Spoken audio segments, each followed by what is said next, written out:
The world is mired in a deep, diffuse, and protracted democratic recession. What was true during the 20th century is even truer today. Every political system is affected by every other, and powerful, aggressive autocracies pose an existential and expansive threat to the world's democracies.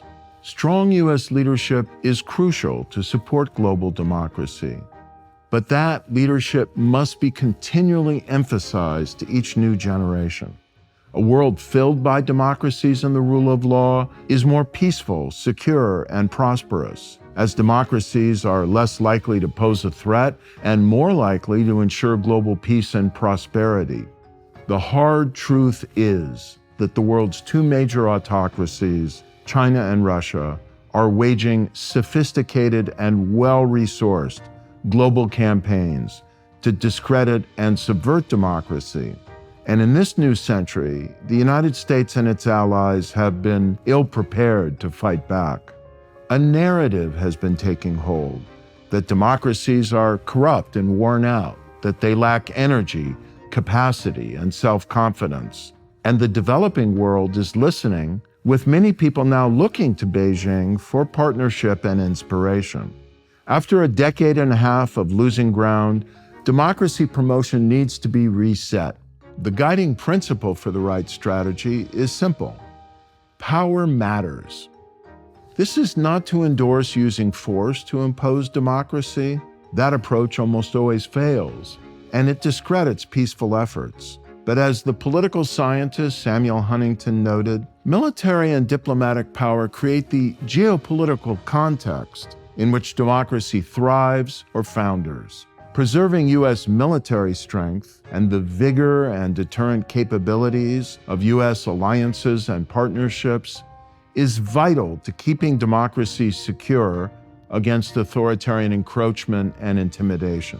Critics question whether the U.S. should avoid beginning a new Cold War, but the U.S. needs to defend the principles of freedom and territorial integrity, or the coming years will be more like the 1930s than the 1990s. To avoid this reality, there is no more important priority than ensuring that Russia's brutal war against Ukraine's democracy ends in Moscow's defeat.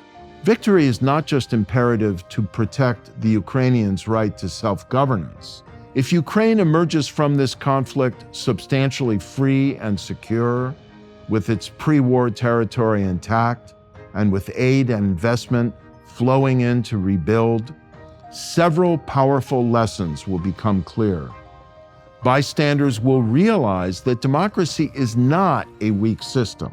Just as it did for the United Kingdom in World War II, the world will also see that the United States and its allies will sacrifice to help an embattled democracy defend itself, and to reaffirm the most vital principle of the international order, that territorial aggression will not stand. It will also demonstrate the disastrous incompetence and miscalculation of Putin's authoritarian state, and remind the world that when leaders are not constrained by checks and balances and by alternative flows of information, they are prone to ruinous blunders. There is another reason why failure is not an option in Ukraine: Taiwan. China appears increasingly determined to reunify Taiwan with the mainland for symbolic, political, economic, and strategic reasons. Symbolically, the Chinese Communist Party's rulers claim that annexing Taiwan would end a long humiliation and restore China's rightful status as the dominant power in Asia. Politically, the Chinese leadership's absorption of Taiwan would extinguish the living proof that a Chinese society can govern itself as a liberal democracy. If Taiwan eventually falls, or the conquest looks inevitable, other countries will opt to ride the wave of China's hegemonic ascent rather than be drowned by it. For this reason, preserving Taiwan's autonomy as a thriving democracy is an overriding strategic priority, not just for the region, but for the entire world. A world in which democracy and the rule of law predominate will be a much more peaceful and economically secure world.